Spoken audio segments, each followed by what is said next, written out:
Olá, boa tarde a todos, boa noite, dependendo de onde vocês estão. Muito obrigado pela presença. Meu nome é Rodrigo Pricoli e eu vou ser o moderador do terceiro webinar da série O Agro Não Para. Eu acho que esse momento complicado pelo qual a gente está vivendo, ele, em razão da Covid-19, ele acaba, e essa situação de isolamento, ele gera uma série de eventos virtuais que acho que é a única coisa que a gente não pode se queixar. E acho que no meio de tantos eventos, a gente da Índio, a gente sabe o quão importante é valorizar o tempo de vocês e apresentar um debate que seja informativo e agregue valor para todo mundo. E foi pensando nisso que a gente convidou para participar da nossa conversa pessoas que são excepcionais na sua área de atuação, com experiências que se complementam de uma forma que a gente possa abordar o tema de hoje da forma mais ampla possível. Aqui a gente vai debater a forma de utilizar as ferramentas digitais para deixar o processo do agro mais ágil e eficiente, especialmente no processo de obtenção de crédito agrícola pelo produtor rural e, consequentemente, a emissão das CPRs.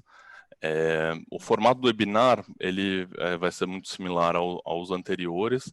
A gente vai ter aproximadamente 30, 40 minutos de conversa com os convidados e a ideia é utilizar o restante do tempo para conversar com vocês, com os participantes. Então, fiquem à vontade para enviar as perguntas através do chat, pelo próprio Zoom. Não sei onde que aparece na tela, mas a gente vai tentar responder a todas as perguntas que chegarem. Então, eu gostaria de apresentar os nossos convidados e agradecer a presença deles, a participação deles.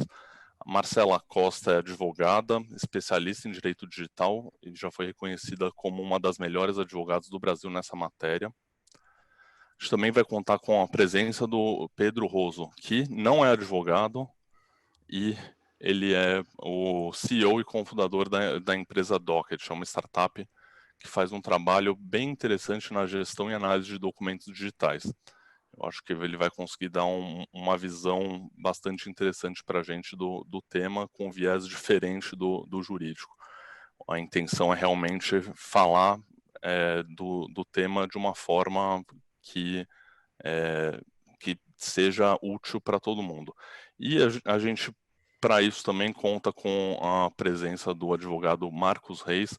Ele é CEO do escritório Reis Advogados e super reconhecido especialista na área de agronegócio. Ele é autor de 2 livros excepcionais sobre cédula de produtor rural. Para quem ainda não conhece, eu recomendo a leitura.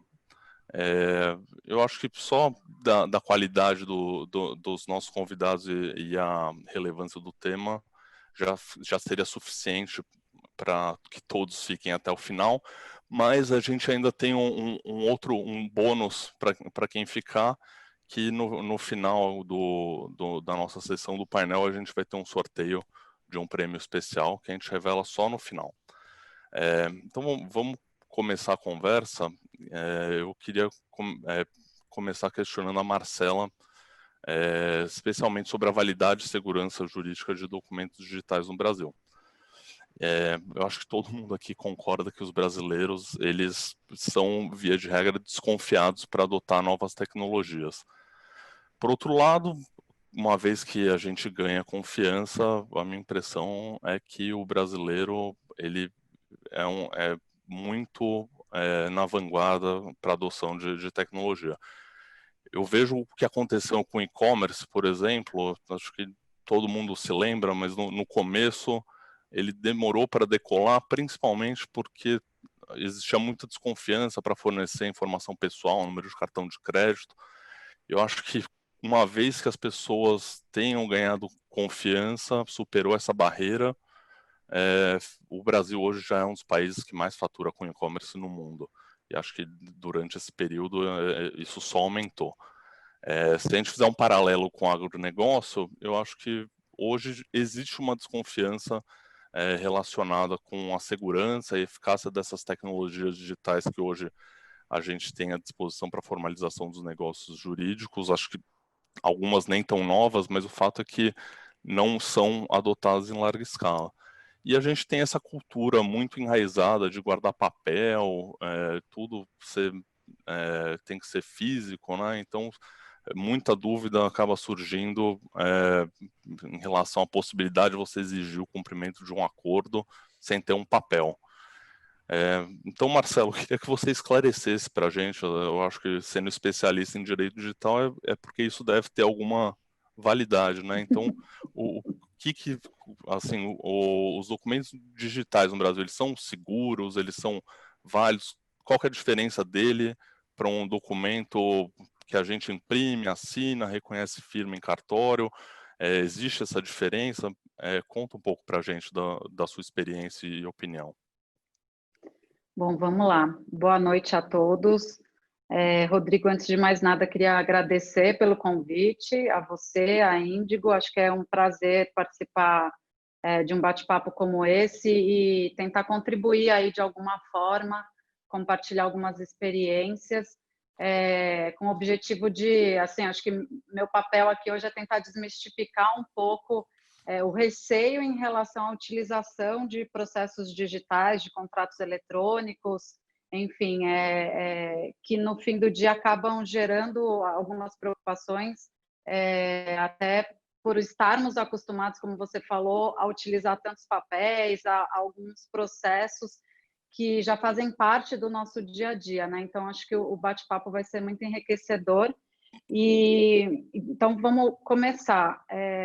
Antes de mais nada, até antes de ir diretamente para a sua pergunta, antes de responder sua pergunta diretamente, eu acho importante esclarecer que existem dois tipos de assinaturas em e-mail eletrônico, né? Existem as assinaturas eletrônicas, que, como o próprio nome diz, aí eles utilizam qualquer e-mail eletrônico com tipos de mecanismos de segurança, como, por exemplo, tokens, SMS, SMS com e-mails. Hoje em dia a gente vê aí algumas fintechs e bancos digitais que utilizam, por exemplo, foto do usuário para ajudar nessa questão da autenticidade, de reconhecer efetivamente quem é o usuário que está do outro lado, né, do computador.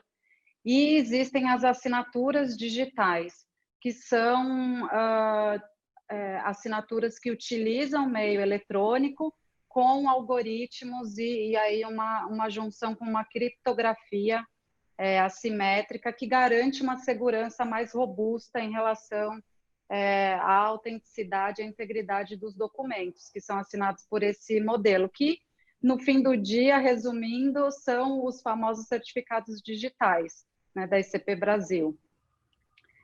E acho que também vale a gente diferenciar aqui, pode parecer trivial, mas muitas vezes a gente recebe esse tipo de dúvida no dia a dia, que essas assinaturas eletrônicas não se relacionam em hipótese alguma com, por exemplo, aquelas assinaturas digitalizadas, que a gente vê algumas pessoas que hoje em dia ainda assinam no papel, fazem o escaneamento disso e tentam aplicar em um documento. A gente não está falando desse tipo de assinatura, tá?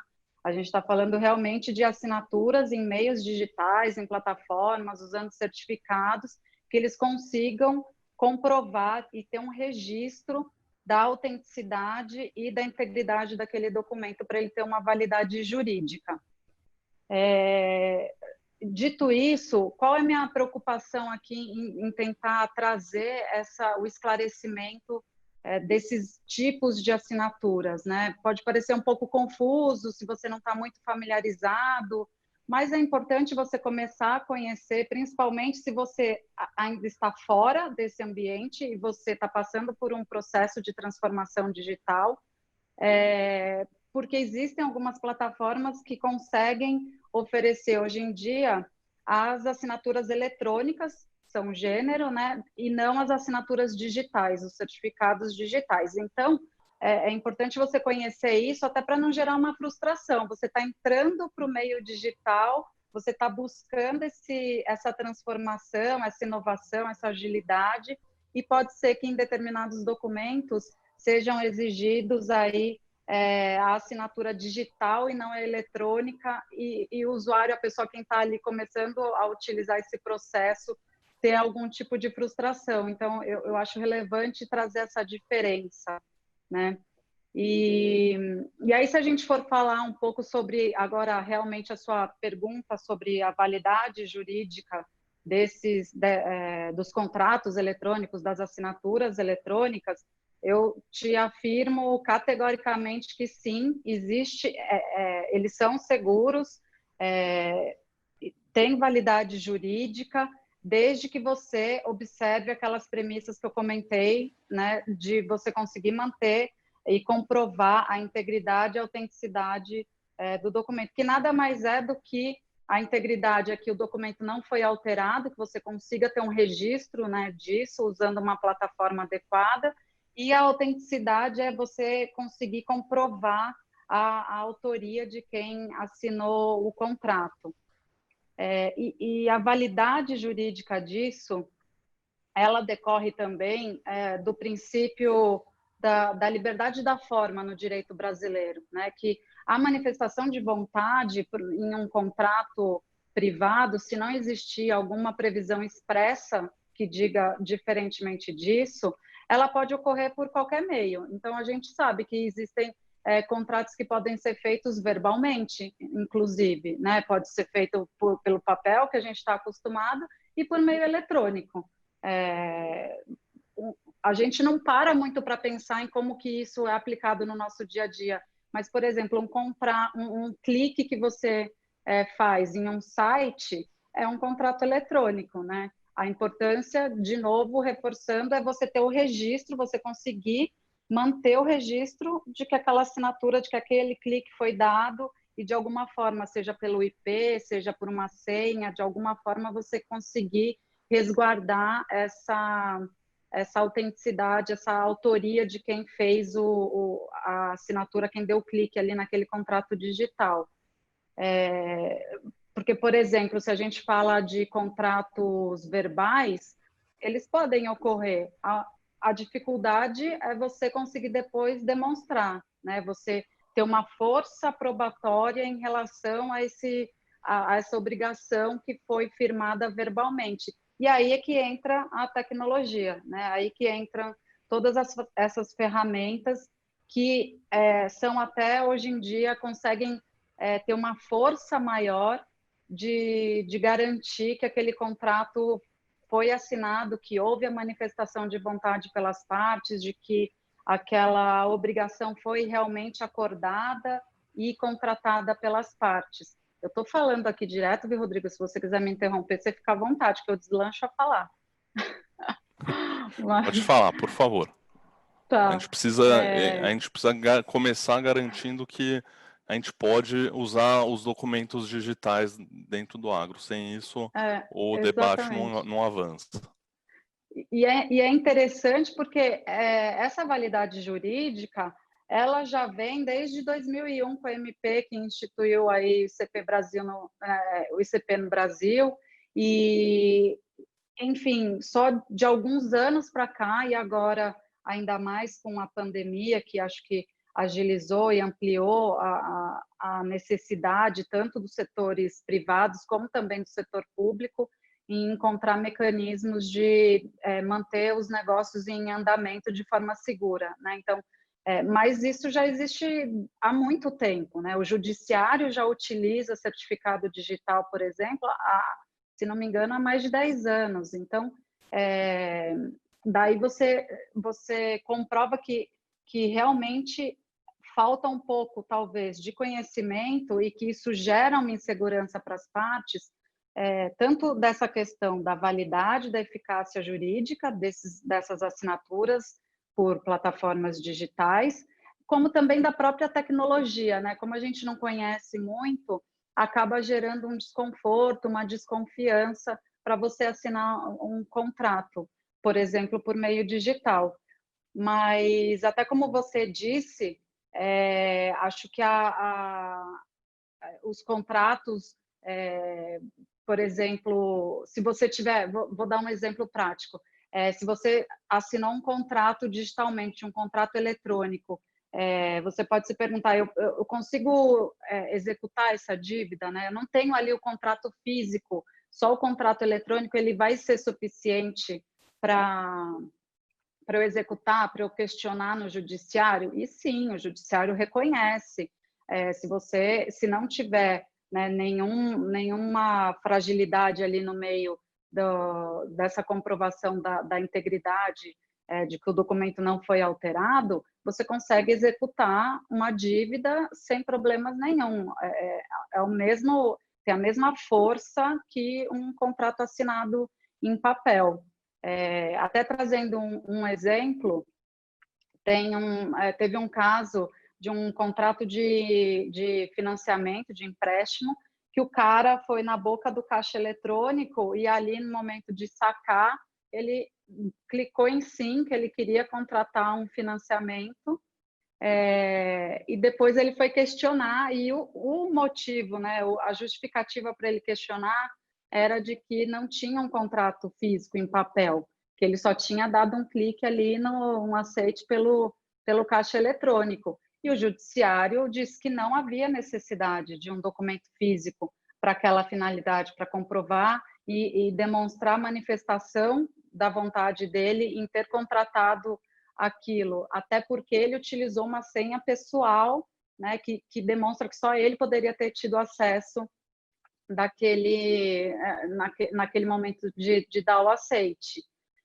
Então, são alguns exemplos aí que a gente vê que acabam reforçando a validade e a segurança jurídica que esses documentos eletrônicos carregam hoje em dia. Então, em resumo, sim, o documento eletrônico é válido, é aceito, o judiciário ele reconhece. Falei para resumir isso. Mas é por isso que não gosto de advogado, né? Depois a gente leva a fama ruim. Ó, eu tentei ser objetiva, hein?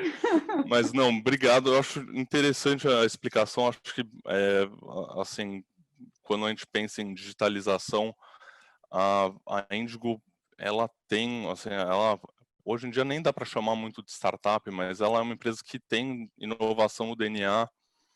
E aí a gente olha para o agronegócio, não tem como dizer que a inovação não está presente no agro. Então, quando a gente se estabeleceu no Brasil em 2017, então nem faz tanto tempo assim, já havia uma proposta de criar toda uma estrutura para colocar toda a cadeia do agro numa plataforma digital, desde a contratação de insumo até venda de grão, passando por registro de CPR. E a teoria funcionava exatamente do jeito que você comentou. Agora, na prática, o cenário acabava sendo bem diferente. Eu acho que hoje em dia eu posso dizer que a Indigo evoluiu bastante, outras empresas se esforçaram muito, mas até hoje não conheço nenhuma empresa dentro do agro que trabalhe de uma forma 100% digital. O negócio é tão complicado, tão difícil, que se uma empresa consegue fazer um processo parcialmente digital, registra uma CPR, aí você já vê a festa, um monte de anúncio, ainda acho que vou ver anúncio no Jornal Nacional da primeira empresa a registrar a CPR digital. Então, assim, isso mostra que existe uma dificuldade ainda muito grande, apesar de a gente ter todos os elementos aí para avançar nessa digitalização. Aí, minha pergunta para o Pedro, que ele roda uma plataforma digital, acho que com vários outros vieses, mas eu acho que a assinatura digital também é parte disso. Eu queria saber a sua opinião de por que tem sido ou é muito difícil essa adoção dos processos digitais dentro do agro, por que é tão raro ver uma CPR que seja 100% digital, que tipo de barreira que você enxerga para que CPR digital seja uma regra e não uma exceção? E quando eu falo digital, estou falando dela sem o produtor precisar sair da fazenda, sem a empresa de insumo precisar sair do escritório, 100% digital. Por que a gente tem tanta dificuldade? Legal, Rodrigo. Bom, obrigado pelo convite. É um prazer estar aqui com vocês, doutora Marcela, doutor Marcos também. Olha, é uma pergunta interessante, eu acho que tem fatores aí regulatórios. Hoje, a gente parte da nossa plataforma, ela se resume em obter documentos em órgãos públicos. E a partir de se você levar essa digitalização ali para toda a cadeia, né, inclusive para o produtor, também envolvia a questão dos documentos nos órgãos públicos, que até muito pouco tempo atrás, ou ainda existem diversas dificuldades, né, em se digitalizar esses processos dentro das instituições públicas, seja cartório, IBAMA, INCRA, né? O que a gente está vendo é que, infelizmente, devido a tudo o que vem acontecendo recentemente com a Covid-19, muitos órgãos públicos aceleraram o processo de digitalização. E as empresas também se tornaram mais digitais. E aí, isso, juntando com o que a doutora Marcela colocou sobre a validade, o reconhecimento da assinatura digital, porque o grande entrave, né, era o tipo da CPR que você está fazendo, caso envolvesse uma garantia ali imobiliária, você precisa de uma assinatura de fato, e os cartórios estão numa frente aí, a gente vem conversando com diversos cartórios, trazendo mais digitalização e adotando mais, né, a assinatura digital, para que no futuro você consiga, com um clique, fazer a sua negociação, gerar toda a documentação dessa due diligence, né? Então, os documentos do imóvel, do CNPJ, os dos CPFs envolvidos, e depois gerar a CPR e assinar ela, talvez aí de dentro do seu celular, por um aplicativo, quem sabe, né? É isso que nós esperamos. Mas o grande ponto era, existem, né, dois pilares aí. O produtor também está mais digital, né? E isso a gente está falando de infraestrutura. Então, a importância do produtor também buscar a digitalização, ele possuir uma assinatura, né, com um certificado, como a doutora Marcela colocou, para que ele possa fazer essa operação 100% digital. E na outra ponta era os órgãos públicos também passarem por esse processo. Então, são duas vias que tem que caminhar aí juntas, né? E quem está no meio, às vezes as empresas também estarem digitais ali. Então, o que a gente via era que muitas vezes o produtor ele estava se tornando mais digital, ele estava buscando inovação, mas os órgãos públicos ainda não estavam prontos para também abraçar isso, né, ou aceitar. E aí, não vou entrar em termos técnicos, mas até disponibilização de recursos tecnológicos ali para ter todo esse controle. O que a gente vem observando é que isso vem mudando, e vem mudando mais rápido, porque acho que as instituições públicas, falando muito do registro de imóveis, a gente tem conversas constantes, eles também adotaram e abraçaram essa causa e vem acelerando esse processo, porque é um ganha-ganha em toda essa cadeia, né? E isso, no final do dia, é como que a gente ajuda a reduzir a burocracia. E a burocracia, muitas vezes, por parte desse processo, está em lidar com documento de órgão público. Então, a gente tem algumas estimativas que 40% do tempo no processo de emissão de uma CPR é em tramitação de documento, seja na coleta, na emissão ou na hora de se fazer o registro ou assinatura. Então, a gente pode esperar aí, a visão de futuro é que, como isso vem andando, e aí eu entendo também que existem certas regiões que estão mais avançadas, né, onde as associações, né, dos registradores, elas estão mais avançadas, e existem regiões que ainda têm um débito ainda relacionado a todo esse desenvolvimento tecnológico. Então, também não dá para ter certo e errado. Acho que até pela audiência que a gente tem aqui, você pode estar numa região que a instituição pública ali ela não está, né, tão à frente, mas num consenso geral, o que a gente vem observando, conversando muito com esse setor, a gente fala em média por mês com 10 mil instituições públicas obtendo documentos, né, do norte ao sul do país. Então, o consenso geral que a gente traz para esse mercado existe uma agenda muito positiva, isso depende das instituições públicas, isso depende também dos produtores, né? Vamos caminhar juntos, porque todo mundo vai ganhar com a digitalização dessa cadeia. E de plataformas, que eu acho que aí também engloba um pouco do que você trouxe, a gente tem visto o surgimento de inúmeras iniciativas para você se automatizar toda a parte de gestão de documento, com pré-análise, né, deixando esse processo muito mais Celery, onde você consegue reduzir o tempo na hora de tomar uma decisão, controlar todos os vencimentos dessa documentação, renovações automáticas. Então, aí vem muito forte com inovação tecnológica, com software mesmo, para que a cadeia também ganhe depois que toda a operação é executada e durante também, porque no final do dia isso é um workflow, né? É pegar o documento, fazer uma análise, né? Gerar a CPR, levar a registro e monitorar. E aí existem inúmeras plataformas hoje no mercado, acho que desde 2016 a gente já viu surgir pelo menos algumas 20 ou 30 plataformas que ajudam nesse fluxo. Então a agenda ela é super positiva e acho que se todo mundo caminhar junto, todos vão ganhar. Legal, Pedro. Obrigado. Interessante essa visão. Eu acho uma visão otimista de uma agenda positiva. A gente parece que está caminhando bem. Talvez falte um empurrãozinho para a gente ter uma CPR, para uma evolução que permita que a gente tenha uma CPR de uma forma mais rápida, totalmente digital, do jeito que o agro espera. E aí eu queria ver com o Dr. Marcos qual é a opinião dele assim, dos desenvolvimentos recentes que a gente teve, tanto na parte do Ministério da Agricultura, como na própria legislação, a nova lei do agro, que foi sancionada esse ano. Você vê o movimento, o que você acha que pode contribuir para essa digitalização das empresas do agro, mas especificamente das CPRs? Boa noite, doutor Rodrigo. Agradeço imensamente a oportunidade de estar com esses craques, cada um na sua área. O senhor também é um craque, sou um admirador. Boa noite, Marcela. Boa noite, Pedro. Parabéns por suas explanações.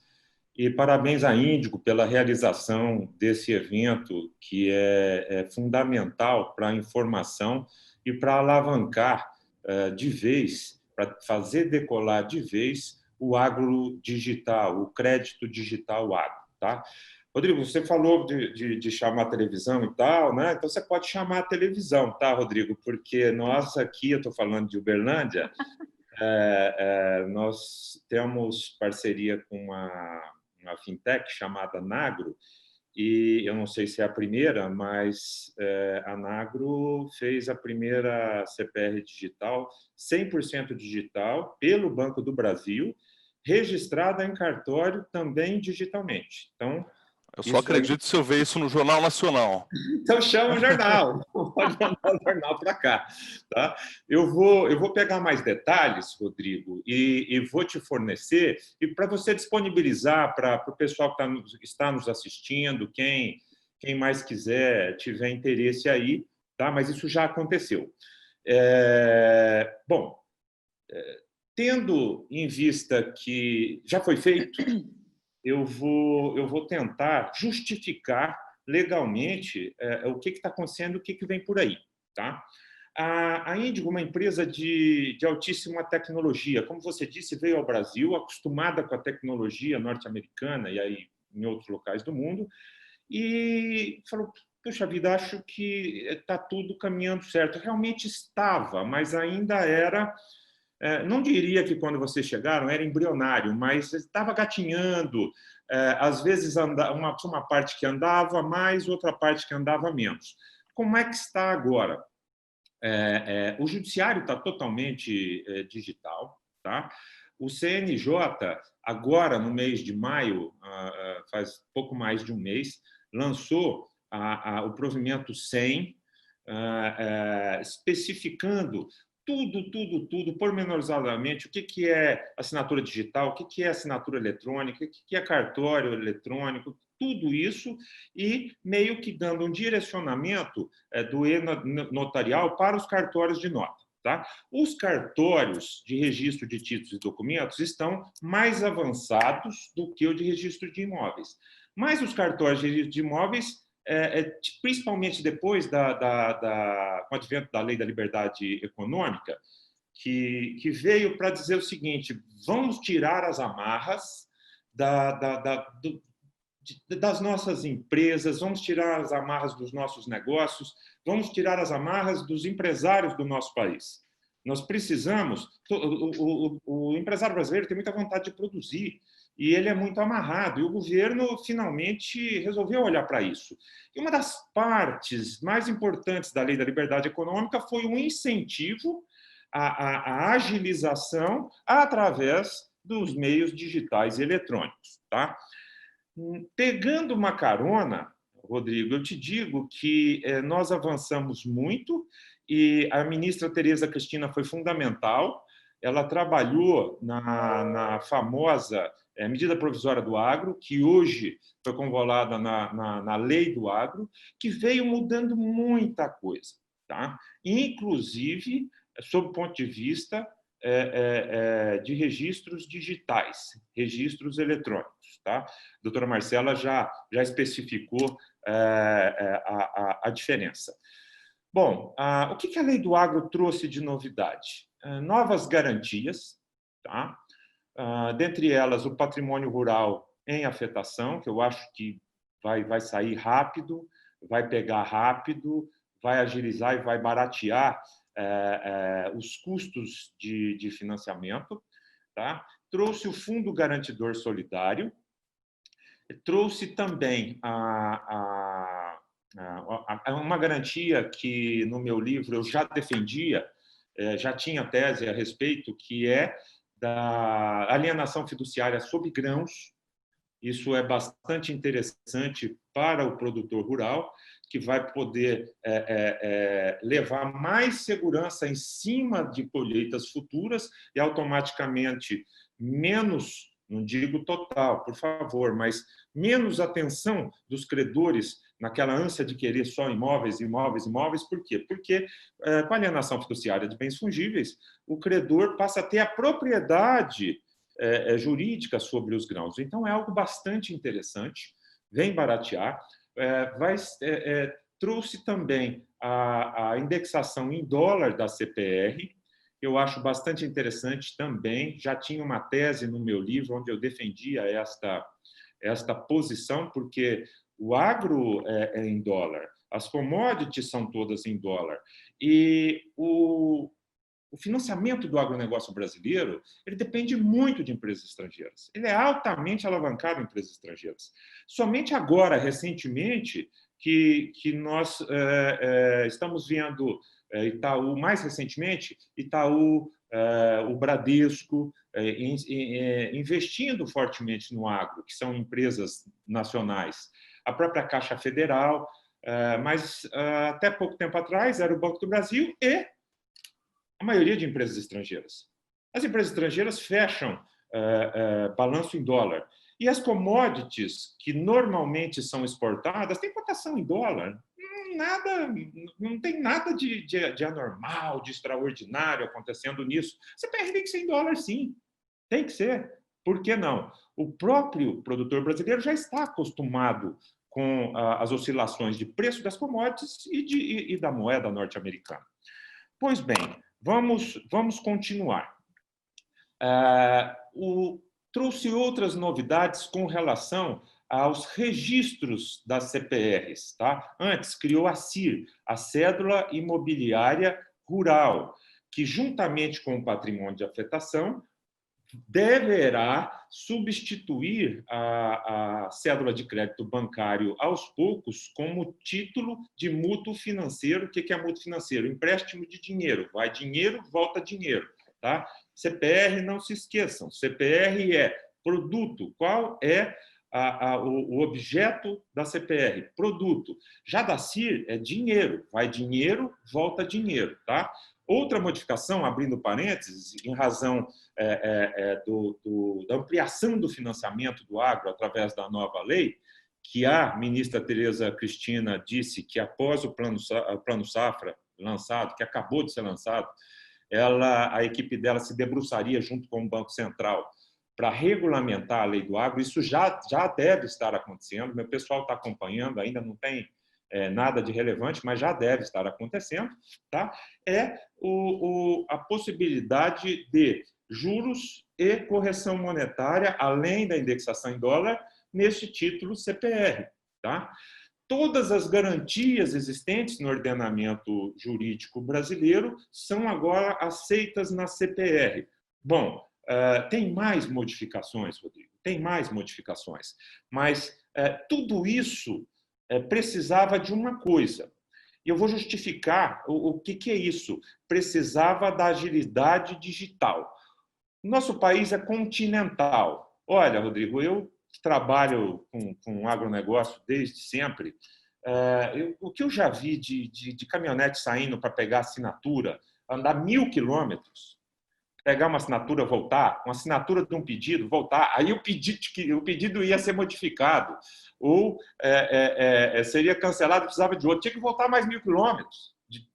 Desses 1.000 quilômetros, botava aí uns 600 de terra para conhecer pessoal, século XXI, globalização. Tá? Não dava para ficar no papel, não dá mais para ficar no papel. E se o próprio judiciário já é digital, não é que ele aceita a assinatura digital, né, doutora Marcela? Ele é eletrônico. Peticiona, ele praticamente só está aceitando eletrônico. Então, na realidade, quem está atrasado... Há 10 anos, né? 10 anos. Então, quem está atrasado somos nós. Tá? O que falta... o que faltava era a agilização digital. Poxa vida, Rodrigo, qual é o problema de um fazendeiro lá do interiorzão do Mato Grosso, lá do norte, ele está na fazenda dele, ele tem internet lá, ele ter um token, ele ter uma certificação digital via ICP, é uma coisa simples, né, Marcela? Uma coisa simples. Hoje em dia, se ele não sabe, ele tem que se preocupar com a produção mesmo, ele tem que se preocupar com produtividade, mas o contador dele sabe fazer isso. Vai, tá aqui, por favor, digita a senha, vira o rosto para lá, senha só dele, ele guarda se quiser, pronto. Isso vai valer para ele assinar esse pedido que eu falei, vai valer para... eu preciso que você aceite uma duplicata, vai valer, e vai valer para assinar uma CPR. E a nova lei do agro veio facilitando e expressamente trazendo essa condição para a cédula de produto rural nacional, que inclusive está começando a ser limitada por outros países do mundo. Tá? Olha, o financiamento, o agronegócio não é só altamente tecnológico em produtividade, em máquinas, etc. O crédito está começando, está acompanhando isso. E nós estamos dando exemplo para o mundo de como fazer crédito digital no agronegócio mais tecnológico, mais produtivo do mundo. Tá? Pois bem, a CPR, que antes era registrada em cartório, não precisa mais ser registrada em cartório. Com a nova lei, ela precisará necessariamente terá que ser registrada numa central de registro que será regulamentada agora. A ministra Tereza Cristina, quem tiver contato aí, acelera a ministra, vai sair logo, porque até janeiro de 2021 isso tem que estar pronto. A lei falou, a partir de janeiro de 2021, não vale CPR se não estiver registrada nessa entidade de registro. Isso vai ser muito bom, porque todas as CPRs do Brasil estarão lá. Então, para saber notícias da CPR, vai ter um lugar só, que era uma grande preocupação que eu tinha antes da lei do agro. Poxa vida, mas está tudo caminhando, o digital está vindo, eu acho que vai pegar. Eu tenho meus estudos técnicos sobre circulação do título digital, etc., etc., mas, meu Deus do céu, como é que vai ser a circulação desse título? Como é que vai ser a transferência por endosso? Como é que nós vamos saber onde é que está esse título? A lei do agro resolveu isso. Todas as CPRs do Brasil ficarão registradas no lugar só, haverá segurança para isso. E serão registrados no cartório a hipoteca, que é imóvel, né? O cartório de imóveis, a hipoteca, a alienação fiduciária sobre imóveis. Eu tinha uma tese também na edição anterior do meu livro, pela variedade, já foi abraçado pelo Congresso, pelo nosso parlamento, tá valendo na lei, e o penhor que vai no livro 3 do cartório de registro de imóveis. A alienação fiduciária de bens fungíveis de soja, de milho, de algodão, de café e também de veículos, está valendo também, né? ela vai para o cartório de títulos e documentos. Tem que ser registrada lá no cartório de títulos e documentos, tá? E como o cartório de títulos e documentos, os cartórios estão mais avançados, isso está forçando os cartórios de registro de imóveis a correr atrás desse prejuízo. O CNJ está fazendo a coisa, que é o Conselho Nacional de Justiça, está fazendo a coisa girar, e o cartório, os cartórios que não se modernizarem, olha, esses oficiais estão com problema. Eu tô vendo, Rodrigo, nós devemos ter diversos produtores rurais assistindo, quem regula, é importante os senhores saberem disso. Os oficiais de cartório não mandam e desmandam na vida de vocês, não, tá? Senhores produtores que estão nos assistindo, o juiz da comarca, chamado juiz corregedor, está lá para vocês reclamarem de erros de um cartório, tá?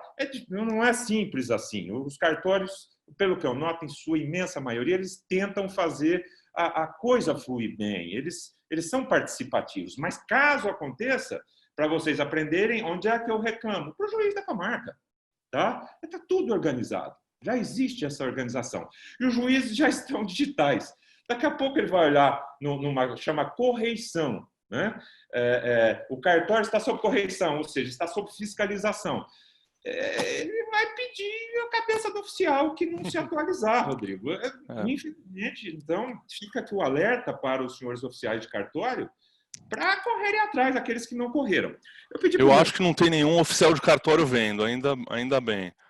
Não, pode ter. Mas eu acho que a gente tem agora um tempinho para perguntas, doutor. Eu acho que já chegaram perguntas aqui até meio que no sentido que você está falando.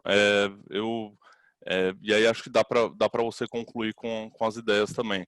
Assim, uma das perguntas acho que é exatamente relacionada, talvez você já até tenha respondido aqui, que tendo em vista que a lei do agro prevê que a CPR seja registrada em instituição autorizada pelo Banco Central, o registro em cartório não deveria ficar dispensado? Eu acho que pelo que você falou, não, ainda precisa do registro em cartório, é isso? Mas vamos fazer a diferença. Até pouco tempo atrás, né, até antes da lei do agro, a CPR era necessário. Se você tinha penhor na CPR, Rodrigo, você tinha que registrar 2 atos. Você tinha que gastar com 2 atos de registro. Um era a CPR, então você registrava a CPR, e o outro era o registro do penhor, tá? Então agora você tem que, se não tiver penhor, não tem registro mais da CPR em cartório. E se tiver penhor, você vai registrar no cartório somente a garantia, porque este ato que era o registro da CPR, agora vai ser numa entidade que vai ser determinada pelo Banco Central do Brasil.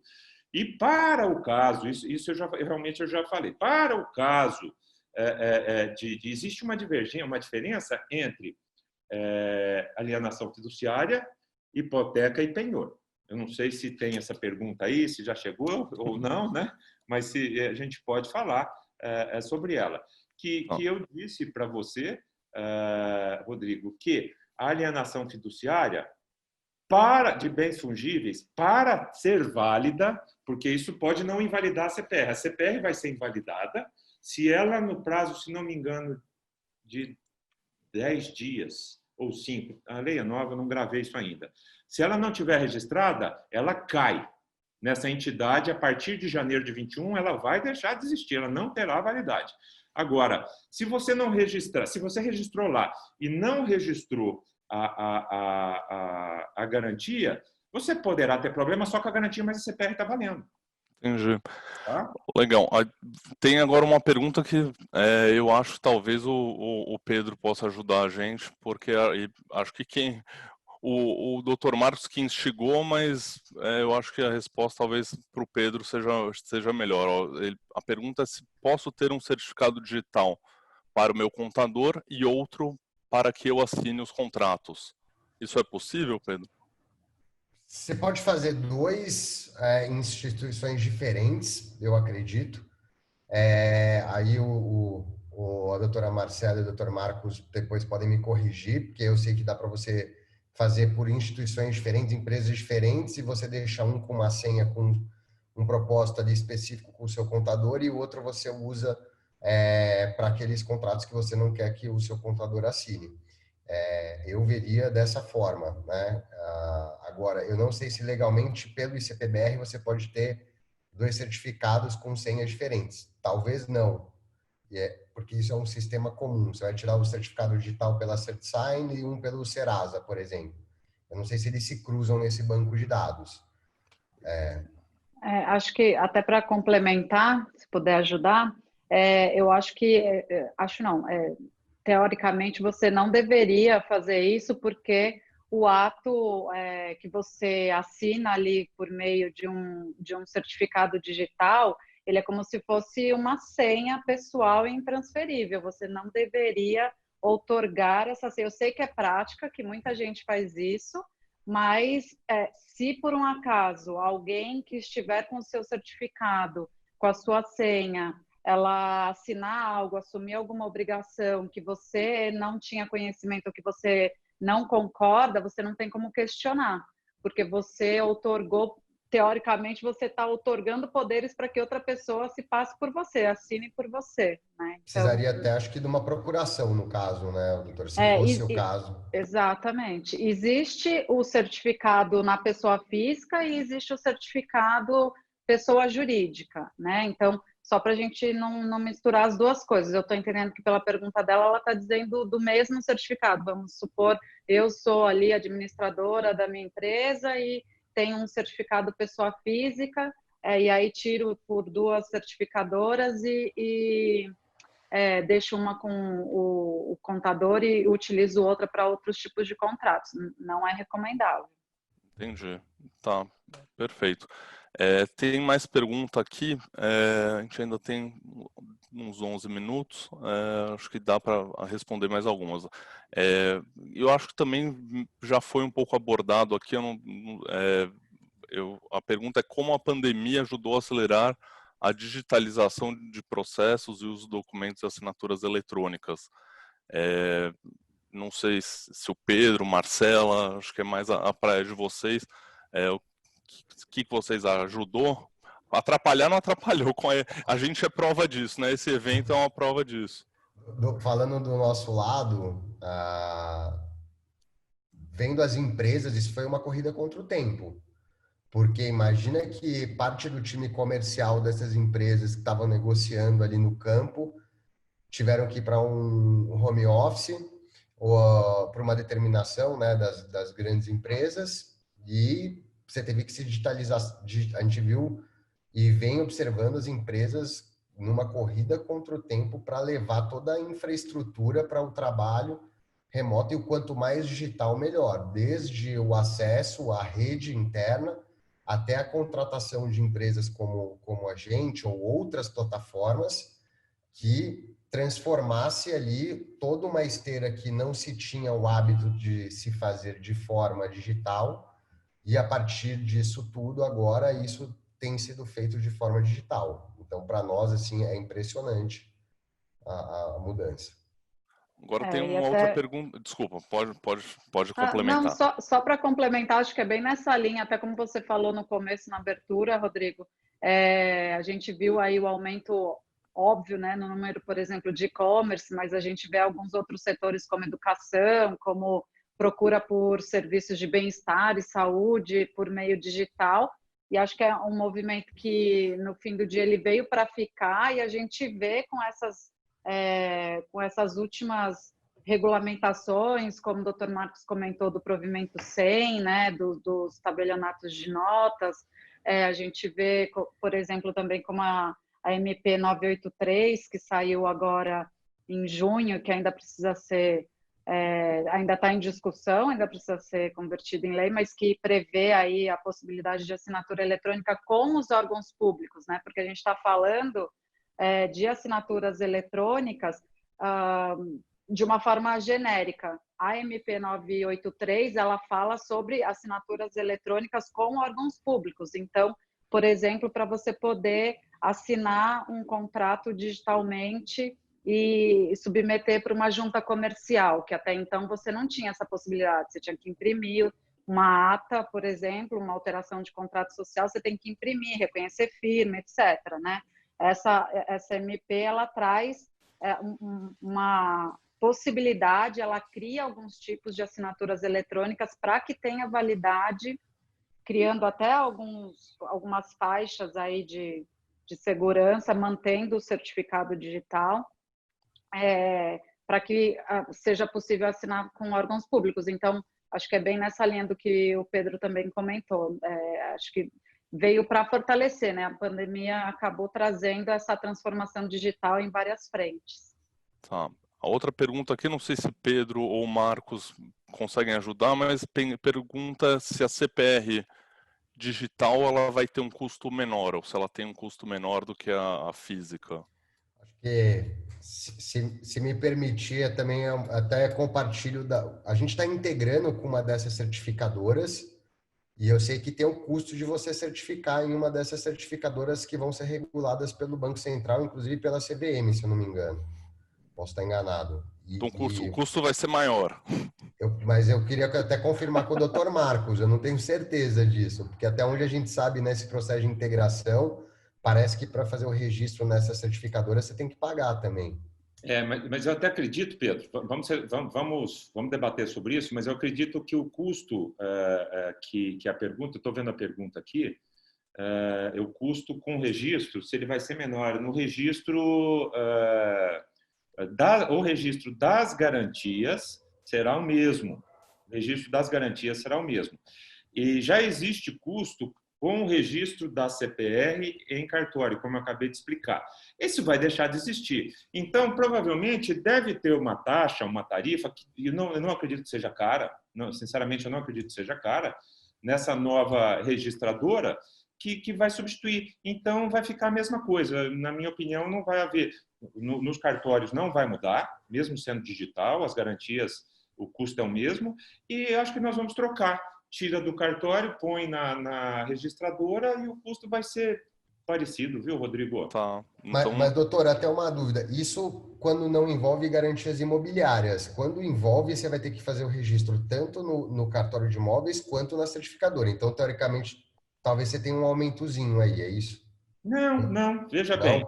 Não, porque atualmente, na Cartular, você vai registrar a hipoteca, então suponhamos que ficou em R$5.000, né? A digital vai ficar nos mesmos R$5.000. Só que eu era obrigado a registrar a CPR em si, tá? No cartório. Só que aí é um custo muito mais baixo. Vamos dizer que era R$130.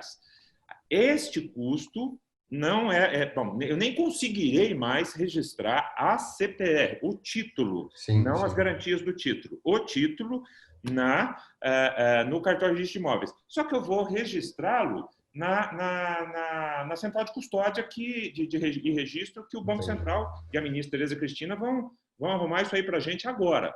Então, eu não sei quanto vai ser, mas eu acredito que seja mais barato até do que os cartórios cobram. Então, vai trocar de lado.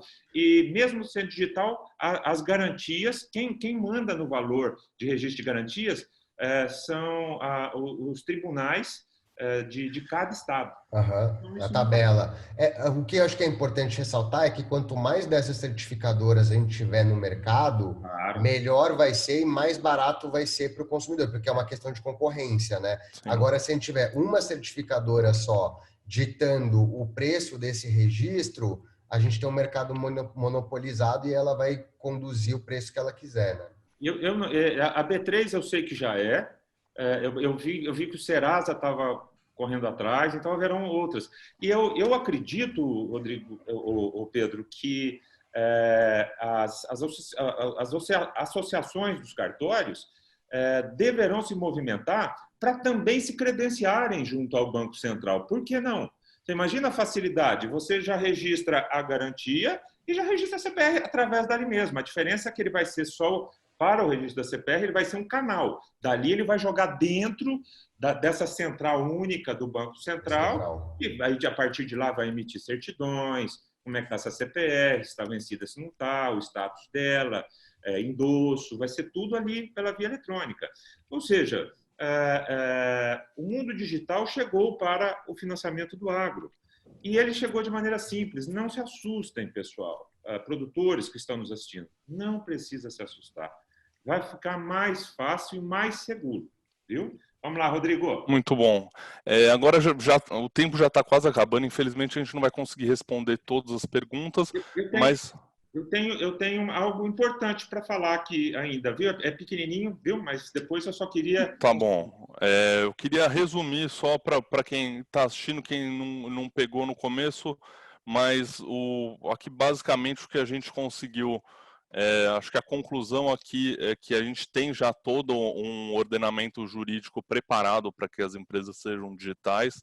A gente possui ferramentas já, plataformas que proporcionam a digitalização de uma forma menos traumática, eu diria, mais eficiente, e a projeção de futuro, a perspectiva de futuro, a agenda positiva é realmente muito forte para que os processos sejam digitais, mais rápidos, mais ágeis, e que a gente não dependa tanto do carimbo do cartório. Eu acho que a mensagem final é essa: quem não se digitalizou, se digitaliza, porque é melhor, e uma hora isso vai ser obrigatório. Então é melhor começar antes. Já estamos atrasados, o agro já, infelizmente, muito por culpa dos cartórios, acho que a gente acabou se atrasando um pouco, mas o que você mencionou, mesmo a própria distância entre os lugares com esse país continental que é o nosso, a digitalização, eu só vejo vantagem nisso. O comentário que você ia fazer? Eu queria, inclusive, agradecer ao Cristiano, a Renata, ao Vinícius e o Radamés. Eles fizeram um apanhado de como está atualmente, hoje como estão os cartórios dos principais estados agro do Brasil, os cartórios de registro de imóveis. E eu acho que isso é importante para o nosso público, então agradeço a turma. Peço que vocês, já estou aqui pedindo ao vivo, que vocês organizem isso em formato de artigo, disponibilizem para o Dr. Rodrigo, para o Dr. Rodrigo disponibilizar para todo mundo que quiser, tá? Mas esta CPR que eu te falei, junto ao Banco do Brasil, que a Nagro, juntamente com o Reis, fizeram, ela foi registrada digitalmente através de uma central única que nós temos aqui, que chama CRIMG, tá? É o CRIMG. O Pedro conhece, né, Pedro? É o CRIMG. Então, existe aqui no www.registradores.org.br, Rodrigo, é uma central, é um sítio eletrônico, é um site que ele já abraça os seguintes estados conveniados: Pará, Rondônia, Pernambuco, Espírito Santo, Rio de Janeiro, São Paulo e Paraná. Então, a coisa já está funcionando para esses estados e vai funcionar mais rápido ainda através desse www.registradores.org.br, tá? Já os estados de Tocantins, Rio Grande do Sul, Minas, Maranhão, Mato Grosso, Santa Catarina, Goiás e Mato Grosso do Sul têm suas próprias centrais digitais e serviços, tá? Os detalhes depois eu vou mandar para você, está aqui no anexo, mas depois eu mando para você, você disponibiliza para o Pedro, para o Marcelo e para todo mundo que está nos ouvindo. Ou seja, eu posso falar pelo de Minas Gerais porque já deu certo, mas eu acredito que se deu certo pelo de Minas Gerais, vai dar certo também nesses outros cartórios todos que eu te falei. Somente Bahia e Piauí, nós ainda, até a data de hoje, até agora à tarde, eu pedi para que o nosso pessoal corresse atrás, ainda não apresentaram nada para fins de registro digital. Rodrigo, é isso que eu queria contribuir com algo prático para todo mundo que está nos vendo e nos ouvindo. Viu? Tá ótimo. Então, o tempo acabou, a gente não vai conseguir responder tudo. Acho que a gente vai buscar direcionar as perguntas por e-mail. Eu acho que a gente precisa falar do prêmio que a gente oferecer, quase que eu esqueço disso. A gente já tem o sorteado, se você puder me mandar aqui. O prêmio que ele foi gentilmente oferecido pelo Dr. Marcos é o livro de autoria dele sobre CPR. Eu acho que um livro bastante completo, não importa se é advogado, produtor, investidor, assim, entender a CPR é importante.